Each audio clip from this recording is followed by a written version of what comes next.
As a Zoro fan, I almost feel a little dirty by admitting that Sanji's backstory might actually be better than Zoro's. But as I've been rereading One Piece, I've found that Sanji's backstory is so much better than I remembered. The backstories in East Blue are great because they offer a deep understanding of the Straw Hats and what they value so early on in the story. I realized how well Sanji's backstory with Zeph defines his character, and it made me really reconsider the whole Zoro versus Sanji discussion. The goal of this discussion is to highlight the strengths of each backstory so that you, the viewer, can make your own decision. To help out, I've invited Hirito to discuss Sanji and his backstory. This video focuses on East Blue, but be warned that there is a whole cake spoiler on Sanji. Before I get started, make sure to comment with your thoughts on Zoro and Sanji. I'll pick my favorite and share it as comment of the week in the next discussion. This week's comment comes from Frank Ratty. I neglected to consider Oden's impact on Kaido,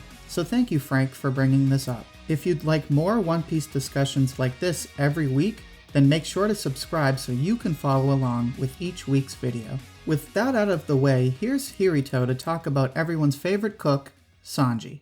It's me! How's it going everyone, Hirito here. Now I just want to thank Shonen and Ouji for inviting me to be part of this awesome video, because I'll be talking about Sanji. And Sanji is my favorite Straw Hat pirate, and among my top 5 favorite characters in One Piece. Now basically I'll be comparing Sanji to Zoro, but not about their strength, but about their backstories. Now a lot of people might hate me for this, because so many people like Zoro, but I think I prefer Sanji's backstory to Zoro's. Now hear me out, okay? We all know Zoro's backstory. Zoro was training in a dojo. In that dojo, as a kid, he defeated all of the adults. Nobody could surpass him.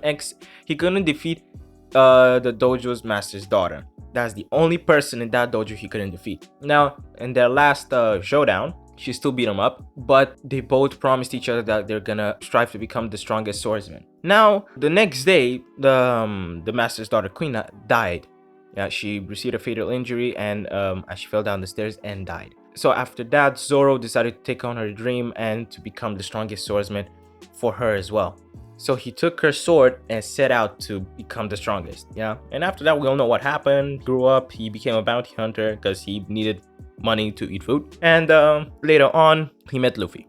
That's his backstory, that's his past, and we all know it. Now, coming to Sanji's backstory is terrible. It's just horrible, okay?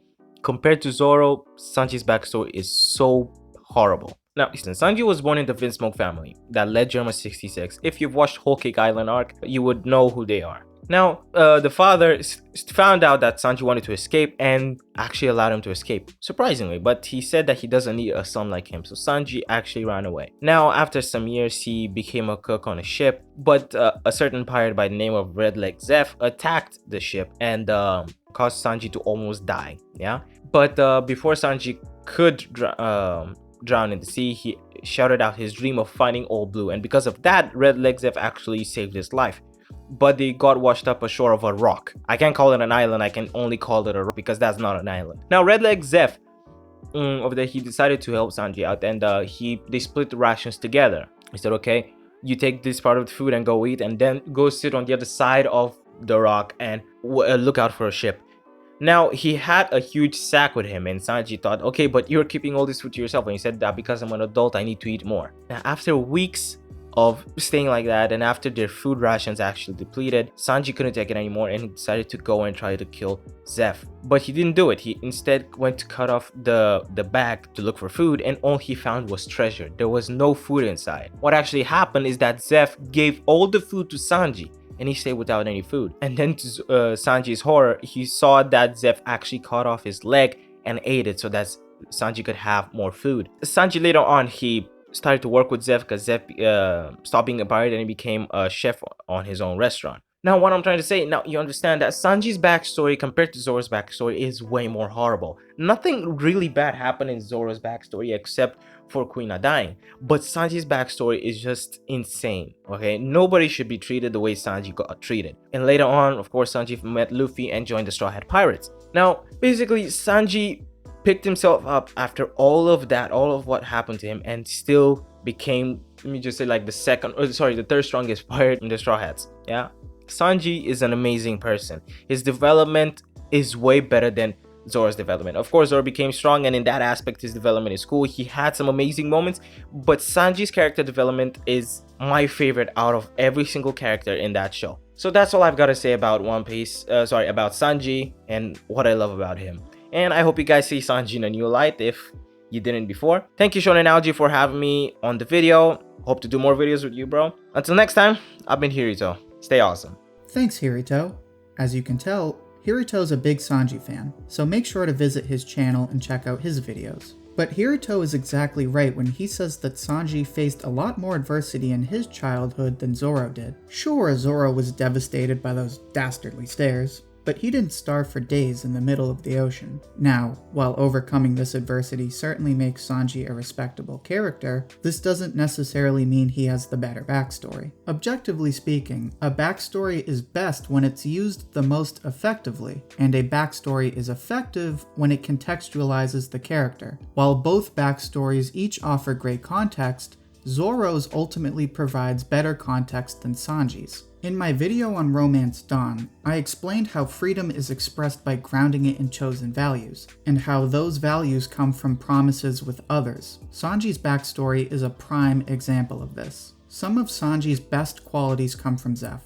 Sanji always wanted to be a great cook, but Zeph influences Sanji when he selflessly gives him all of his food. After this point, Sanji's cooking becomes a way to serve others the same way Zeph acted selflessly for him. Likewise, Sanji always dreamed of finding all blue, but after Zeph gives up his chance of finding it to save Sanji, Sanji's dream evolves into a covenant with Zeph to find it for the both of them. Sanji is indebted to Zeph, so finding all blue becomes an act of gratitude for everything Zeph gave to Sanji. Clearly, Sanji's promise effectively provides context because it conveys his personal values such as selflessness and gratitude. However, there is one element that's still missing. No, not that one. Disregarding his relationship with Zeph, what does it mean to find all blue? That's just it.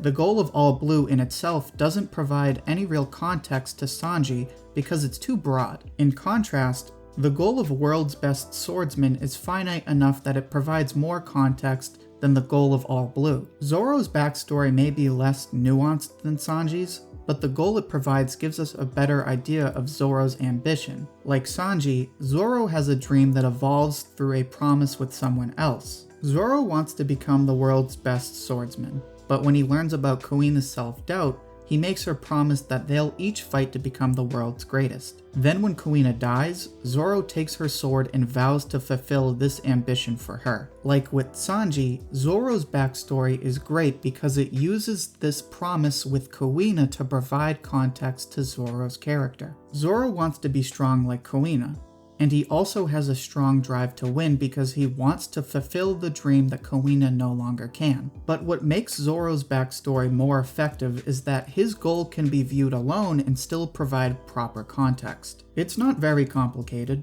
Being the best swordsman simply means Zoro has to get stronger and do what it takes to be better than anyone else. And apparently it means being too cool to learn your lefts from your rights. But just that goal offers plenty of insight into Zoro and what influences his decisions. When you remove Zeph from the equation and isolate all blue, that goal doesn't offer much insight into what influences Sanji's decisions. While there are very clear standards for becoming the best swordsman, there are no such guidelines for finding all blue. Now, I can think of two objections to this argument. First, you might say it's possible to appreciate the backstory and disregard the goal it offers. And that just doesn't work because the goal is a major influence on every Straw Hat. So to look at any backstory and not consider their goal would mean ignoring the driving factor in their current decisions. Second, you might say that isolating the goals is an arbitrary way to justify a preference for Zoro's backstory. But this claim disregards what makes all the other backstories so great. Take Robin, for example.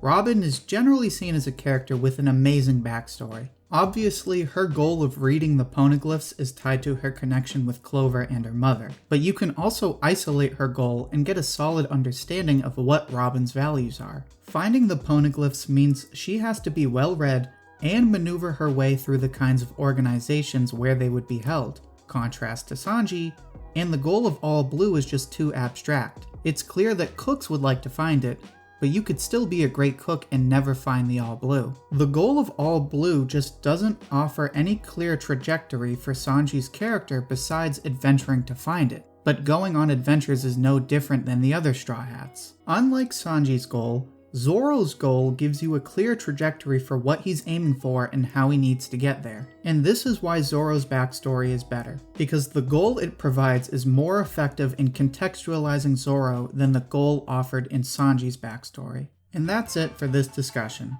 Thanks again to Hirito for offering his thoughts on why he loves Sanji and his backstory. Make sure to like the video if you enjoyed this discussion. If you'd like more One Piece discussions like this one, then subscribe to the channel so you can follow along with weekly videos. Thank you for watching, and I hope to hear from you soon.